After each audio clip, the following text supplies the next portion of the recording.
रात का समय था, तकरीबन 9 बजे। एक गाड़ी जंगल के रास्ते गुजर रही थी।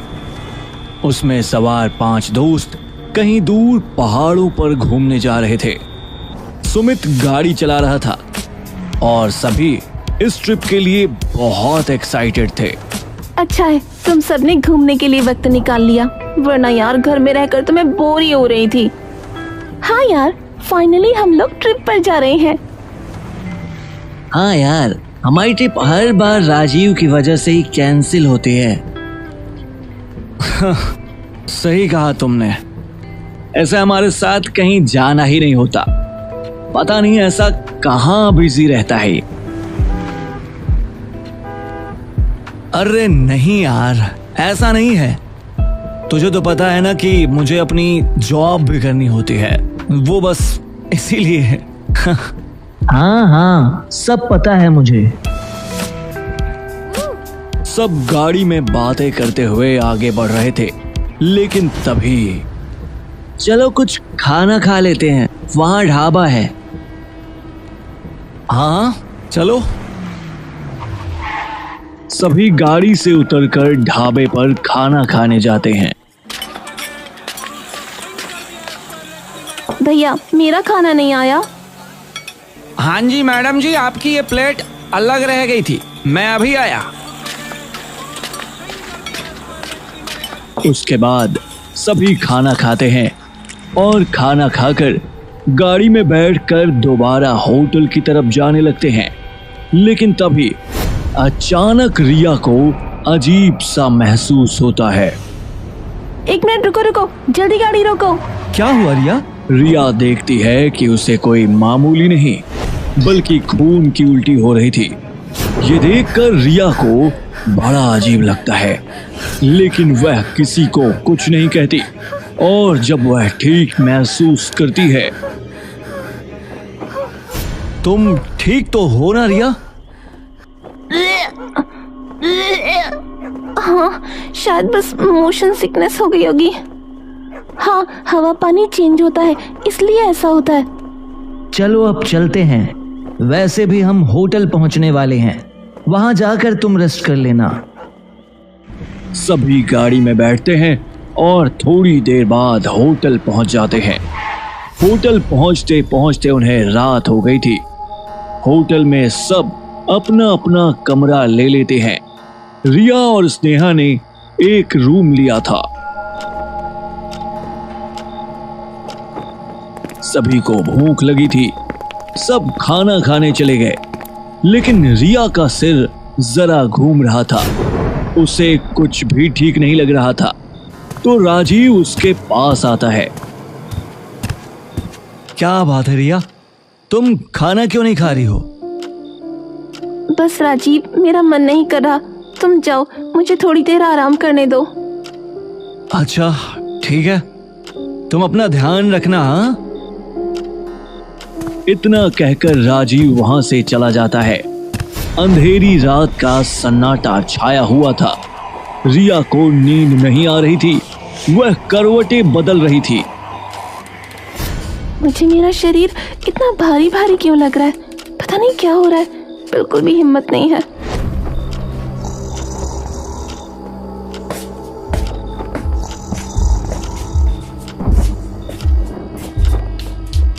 क्या हो रहा है मुझे? रिया के शरीर में भारीपन महसूस हो रहा था, मानो उसके शरीर पर किसी ने ढेर सारा बोझ रख दिया हो। जैसे तैसे वह बाथरूम पहुंचती है और मिरर में खुद को देखने लगती है।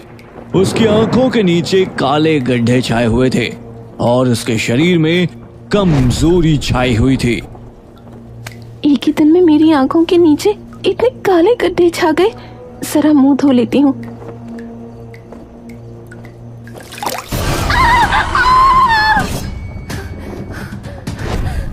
लगता है मेरा वहम था शायद। तुम्हारा स्वागत है। रिया उसे देखकर बहुत डर जाती है और वह कुछ बोलना चाहती थी, लेकिन उसकी आवाज मानो गले में ही अटक गई हो। वह चाह कर भी कुछ नहीं बोल पा रही थी, तभी वह बेहोश हो जाती है। अगले दिन सुबह जब उसकी आंख खुलती है। क्या बात है रिया, तुम ठीक तो हो ना? मैं तुम्हें कब से उठाने की कोशिश कर रही हूँ। क्या मुझे क्या हुआ था? मैं यहाँ कैसे पहुँची? कैसे पहुँची क्या मतलब? तुम रात को यहीं तो सो रही थी, तुम्हें क्या हो गया है? पता नहीं, मुझे कुछ ठीक नहीं लग रहा, मुझे बेचैनी हो रही है। अच्छा तुम हमारे साथ चलो। नहीं, मुझे कहीं नहीं जाना। ऐसे कब तक कमरे में बैठी रहोगी? हम यहाँ पर एंजॉय करने आए हैं, चलो ना। क्या पता बाहर घूमने के बाद तुम्हें अच्छा लगे। और क्या तुम्हें नाश्ता नहीं करना? मैंने कहा ना मुझे कहीं नहीं जाना, और खाने का तो मेरे सामने नाम भी मत लो। अच्छा ठीक है, अगर तुम्हारा मूड बदल जाए तो मुझे बता देना। स्नेहा वहां से चली जाती है और रिया कमरे में खिड़की के पास रखी कुर्सी पर बैठ जाती है। रिया अब पूरी तरीके से शांत हो चुकी थी। वह बस एकटक नजरें गड़ाए खिड़की से बाहर देख रही थी। पूरा दिन गुजर जाता है, न तो उसके मुंह से एक शब्द निकला था और ना ही वह अपनी जगह से हिली थी। सभी वहां पर मौजूद थे और उससे बात करने की कोशिश कर रहे थे। अब तुम ही पूछो रिया से कि उसे क्या हुआ है। तुम उसके बॉयफ्रेंड हो, तुम्हें ज्यादा बेहतर पता होगा। रिया, तुम्हें हुआ क्या है? तुम कुछ बोल क्यों नहीं रही? कल रात से तुमने कुछ खाया भी नहीं। चलो खाना खा लो। देखो, मुझे ना रिया की हालत कुछ ठीक नहीं लग रही। ये कल से कुछ अजीबोगरीब व्यवहार कर रही है। हमें घर वापस चलना चाहिए। मुझे भी ऐसा ही लगता है। जब से रिया यहाँ आई है, इसने ना तो कुछ खाया है और ना ही इसकी हालत ठीक है। तुम सही कह रहे हो दोस्तों, मुझे भी बहुत चिंता हो रही है। हम अभी वापस चलते हैं। अंधेरी रात के तकरीबन 12 बजे सभी गाड़ी में अपने घर की तरफ जंगल के रास्ते से जा रहे थे। गाड़ी में भी रिया का वही बर्ताव था। वह बस एकटक गाड़ी के बाहर देख रही थी और किसी से कुछ नहीं बोल रही थी। लंबा सफर तय करने के बाद सभी सबसे पहले रिया के घर पहुंचते हैं। बेटा, तुम सब इतनी जल्दी वापस कैसे आ गए? आंटी जी, रिया की तबीयत कुछ ठीक नहीं लग रही थी, इसलिए हम आज ही वापस आ गए। रिया को क्या हुआ? क्या हुआ रिया? हाँ, वह तो बिल्कुल ठीक थी। पता नहीं अंकल, रिया ना तो कुछ खा पी रही है और ना ही किसी से बात कर रही है। ये जानकर रिया के माता पिता को बड़ा अजीब लगता है। रिया बिना किसी से बोले चुपचाप अपने कमरे में जाती है और लेट जाती है। उसके माता पिता उसके कमरे में जाते हैं। रिया बेटा, क्या हुआ तुम्हें? लगता है थक कर सो गई है, अभी इसे आराम करने देते हैं। सुमन और रमेश कमरे से बाहर जाते हैं और उनके जाते ही रिया अपनी आंखें खोल लेती है और बिस्तर पर बैठकर बड़े अजीब तरीके से दीवार को घूरने लगती है। आखिर क्या था जो रिया के साथ ऐसा हो रहा था?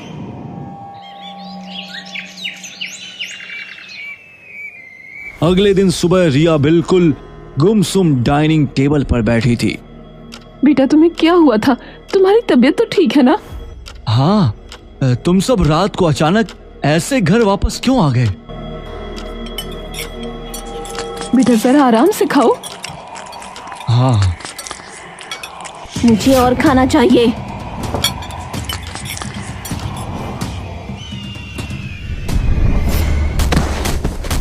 ये तो रिया के कमरे से आ रही है। हाँ, चलकर देखते हैं। दोनों दौड़ कर जाते हैं तो देखते हैं कि रिया जोर जोर से अपने सिर को दीवार में पटक रही थी। बेटा तुम क्या कर रही हो? शांत हो जाओ, तुम ऐसा क्यों कर रही हो? हाँ बेटा, अगर कोई परेशानी है तो हमें बताओ। छोड़ दो मुझे, जाने दो। रिया के माता पिता बड़ी मुश्किल से उसे रोकते हैं और रिया के सिर से बहुत खून बह रहा था। उसे उसी समय अस्पताल लाया जाता है। डॉक्टर साहब, हमारी बेटी को क्या हुआ है? देखिए, हमने कुछ टेस्ट किए हैं, फिलहाल तो सब ठीक है। लेकिन वो ऐसी हरकत क्यों कर रही थी? देखिए, वो तो आपको उनसे ही पूछना होगा कि उन्हें ऐसी क्या परेशानी है जो उन्होंने ऐसा कदम उठाया। इतना कहकर डॉक्टर वहां से चला जाता है। सुमन और रमेश रिया को घर वापस ले आते हैं। रिया अपने कमरे में थी। तब पता नहीं हमारी बच्ची को क्या हो गया है, बिल्कुल ही अलग रूप हो गया है उसका। हाँ, इतनी कमजोर हो गई है और अजीबोगरीब हरकतें भी करने लगी है। ट्रिप पर जाने से पहले तो सब ठीक था, लेकिन जब से वहां से वापस आई है तब से ऐसा हो रहा है। हमें एक बार जाकर रिया से बात करनी चाहिए। हाँ। रमेश और सुमन दोनों रिया के कमरे में जाते हैं, लेकिन वहां का नजारा देखकर उनके माथे पर पसीना आ जाता है। रिया ने एक बिल्ली को चाकू से बेरहमी से मार दिया था और वह बहुत जोर जोर से हंस रही थी। ये सब देखकर रिया के माता पिता बहुत डर जाते हैं। तब सुमन रिया के दोस्तों से मिलती है और उन्हें सारी बात बताती है। क्या कहा आंटी, रिया के साथ ऐसा हो रहा है? हाँ बेटा, देखो ना, वहाँ जो कुछ भी हुआ है मुझे सच सच बताओ, क्योंकि मुझे आम लक्षण नहीं लग रहे। हमने उसके सारे टेस्ट करवा लिए, सब नॉर्मल है। पता नहीं आंटी, हम जब जा रहे थे तब तक तो सब ठीक था, लेकिन वहां जाने के बाद अचानक सब बदल गया। मुझे तो कुछ समझ ही नहीं आ रहा है कि क्या हो रहा है। न जाने सब कैसे हुआ रिया, इतनी खूंखार कैसे हो गई? मुझे तो बहुत डर लग रहा है। मुझे लगता है रिया के ऊपर किसी आत्मा का साया है। मुझे तो बहुत डर लग रहा है बेटा, पता नहीं मेरी बच्ची कैसे ठीक होगी। अगर ऐसा है आंटी, तो आप चिंता बिल्कुल मत कीजिए, हम सब मिलकर इसका सॉल्यूशन जरूर निकालेंगे। हम आज ही किसी बाबा के पास जाएंगे।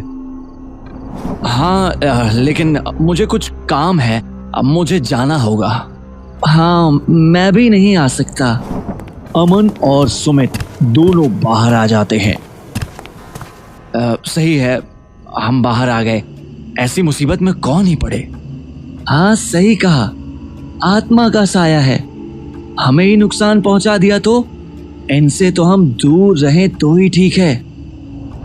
अमन और सुमित तो इन सब में पड़ना ही नहीं चाहते थे, लेकिन राजीव और स्नेहा अपनी दोस्त को ऐसे मुसीबत में नहीं छोड़ सकते थे, इसीलिए वो दोनों उनकी मदद करने का फैसला करते हैं।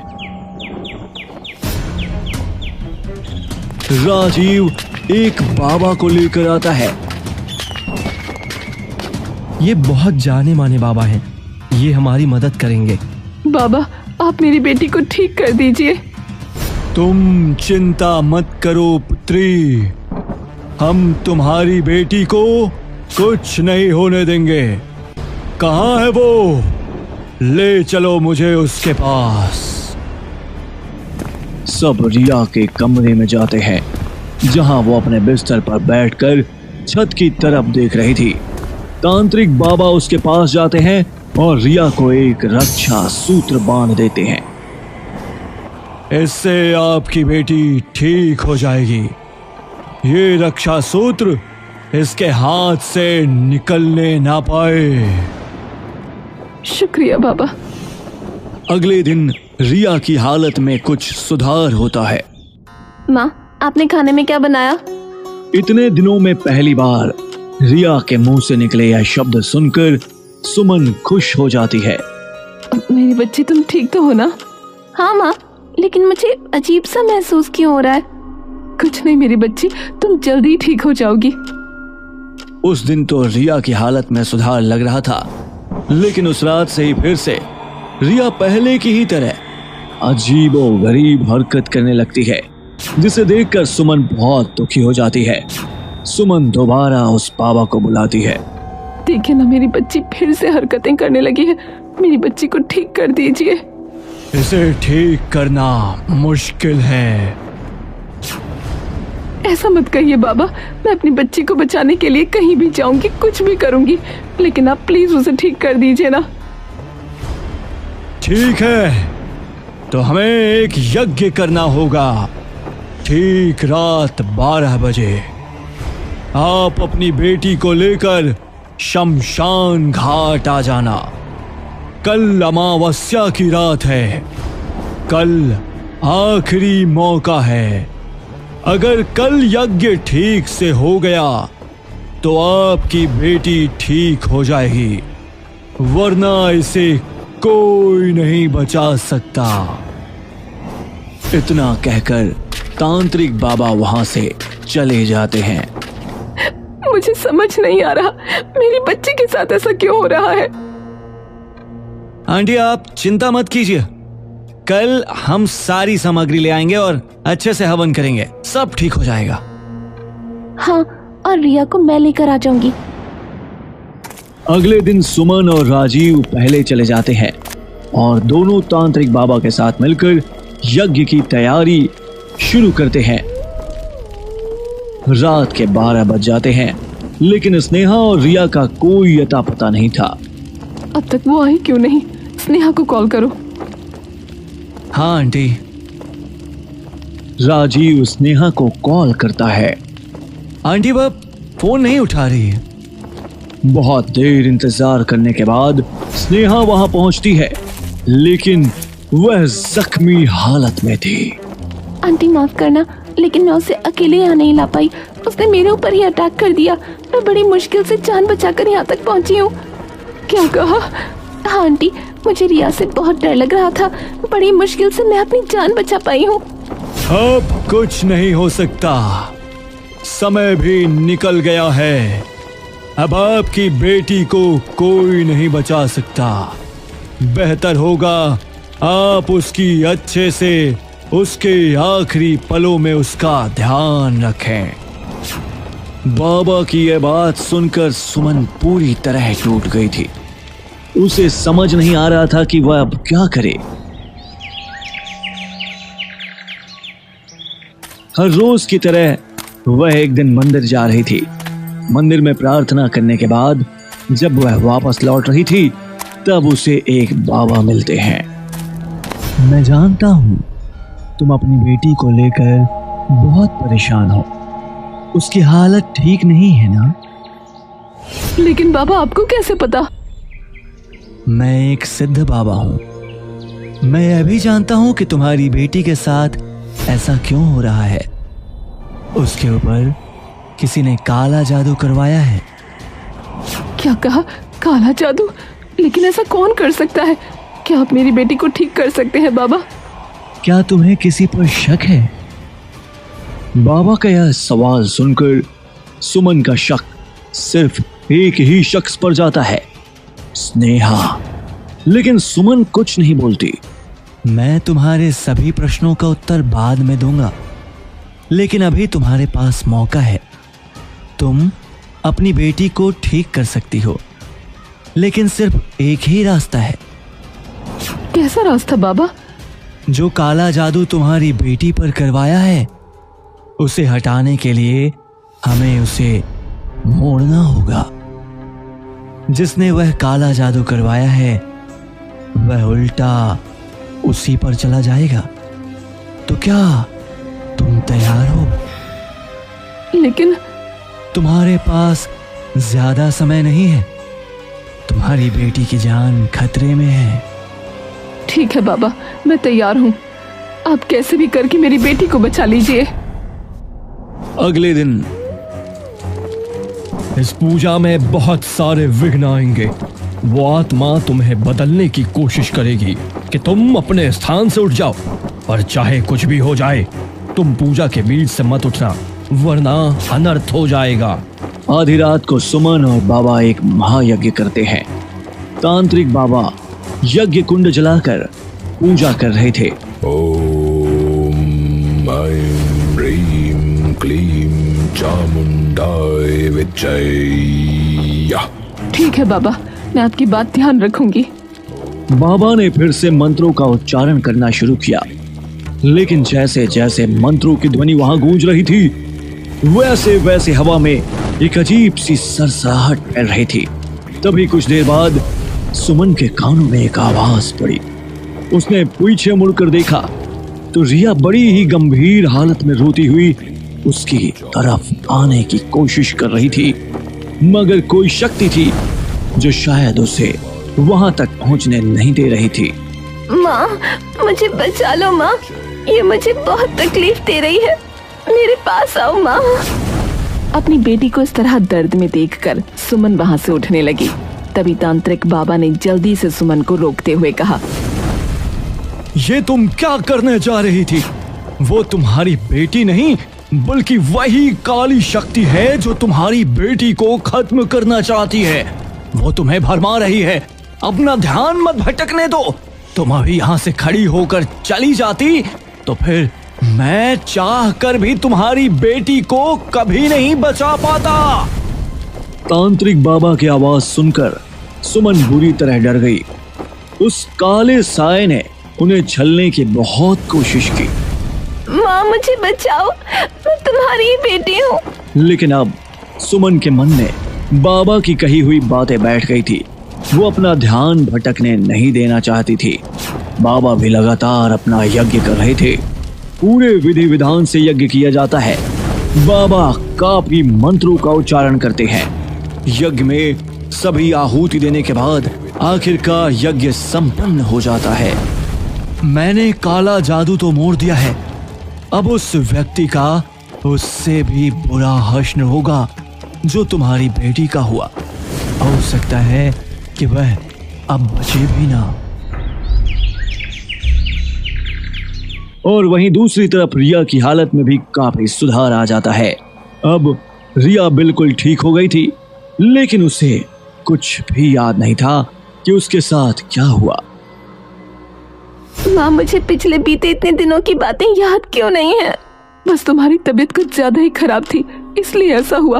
वो सब छोड़ो, तुम पिछली बातें याद मत करो। अच्छा ठीक है माँ, मैं अपने दोस्तों से मिलने जा रही हूँ। बेटा अभी तुम आराम करो, कहीं मत जाओ। रिया अक्सर अपने दोस्तों से मिलने की बात कहती तो सुमन उसे रोक देती ताकि उसे कुछ याद ना आए। एक दिन रिया बार बार राजीव को कॉल कर रही थी। ये लड़का भी न जाने कहाँ चला गया। इतने दिन हो गए मेरा फोन ही नहीं उठा रहा। कोई बात नहीं, मैं इसके फ्लैट पर ही चली जाती हूँ।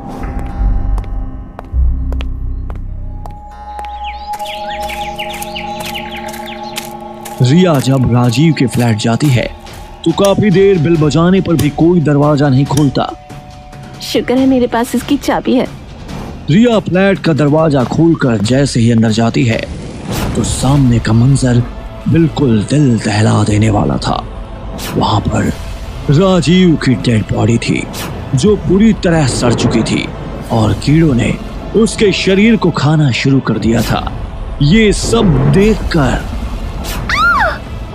रिया का हाल बहुत बुरा था। वहां पुलिस ऑफिसर्स आते हैं और केस की इन्वेस्टिगेशन करते हैं। रिया रोते हुए घर वापस जाती है और अपनी माँ को सारी बात बताती है। माँ, राजीव के साथ ऐसा कैसे हो सकता है? बेटा ऐसा लगता है तुम्हें सब सच जान लेना चाहिए। कैसा सच माँ? रिया के साथ जो कुछ भी हुआ सुमन उस बारे में उसे सारी बात बताती है। आगे राजीव पहले जिस बाबा को लेकर आया था उसी बाबा की मदद से उसने तुम पर काला जादू करवाया था। उसने झूठा यज्ञ का नाटक करके तुम्हें ठीक करने का दिलासा दिया ताकि मैं कहीं और न जाऊं। और स्नेहा ने तुम्हें लाने की कोशिश की लेकिन तुमने उसे ही जख्मी कर दिया और राजीव ने इस बात का फायदा उठाया। और आंटी मुझे लगता है स्नेहा ने झूठ बोला। वो तो चाहती ही नहीं थी कि रिया ठीक हो सके, इसीलिए उसने आखिरी मौका भी गवा दिया। मुझे भी उसकी बात पर यकीन हो गया था। मैंने उस ढोंगी बाबा पर विश्वास कर लिया। मुझे भी लगा कि अब शायद तुम कभी ठीक नहीं हो पाओगी, लेकिन भगवान का शुक्र है मंदिर के बाहर मैं एक बाबा से मिली जिन्होंने मुझे सब सच बता दिया और यज्ञ करके तुम्हें ठीक किया। और जो काला जादू उसने तुम पर करवाया था वो मुड़कर वापस उसी पर चला गया। लेकिन उसने मेरे साथ ऐसा क्यों किया माँ? पिछले 1 साल से मैं बस तुमसे यही सुन रही हूँ, तुम तलाक क्यों नहीं ले लेते उससे? अरे बाबा, चीजों में समय लगता है। तलाक लेना कोई हंसी खेल नहीं है। और मैंने तुम्हें बोला है ना कि मैं तुमसे शादी करूंगा, तो भरोसा करो ना मुझ पर। देखो राजीव, अगर मुझे पता होता कि तुम शादीशुदा हो, मैं तुम्हारे पास कभी नहीं आती। लेकिन अब बस बहुत हो गया। तुमने पहले भी मुझे धोखा दिया है, और अब अगर तुमने अगले महीने तक अपनी वाइफ को डिवोर्स नहीं दिया तो मैं उसे हम दोनों के बारे में सब कुछ बता दूंगी। उसके बाद तो वो तुम्हें खुद ही तलाक दे देगी। इतना बोलकर रिया गुस्से में वहां से चली जाती है। राजीव समझ चुका था रिया उसका सारा पर्दाफाश कर देगी। राजीव कभी ऐसा नहीं चाहता था, क्योंकि उसकी वाइफ अपने मम्मी पापा की प्रॉपर्टी की इकलौती मालकिन थी। वो तो रिया को उसे खिलौने की तरह इस्तेमाल कर रहा था। जब उसे लगा कि रिया अब सारा खेल खराब कर देगी, तो उसने उसे रास्ते से हटाने के लिए वो तरीका चुना जिससे उसके ऊपर किसी को कोई शक भी ना हो। वो तुम्हें अपने रास्ते से हटाना चाहता था। वो शादीशुदा था और तुम उससे शादी करने के लिए कहती थी। हाँ माँ, ये बात मुझे पता थी। तुम्हें पता थी, उसके बावजूद तुमने ऐसा किया?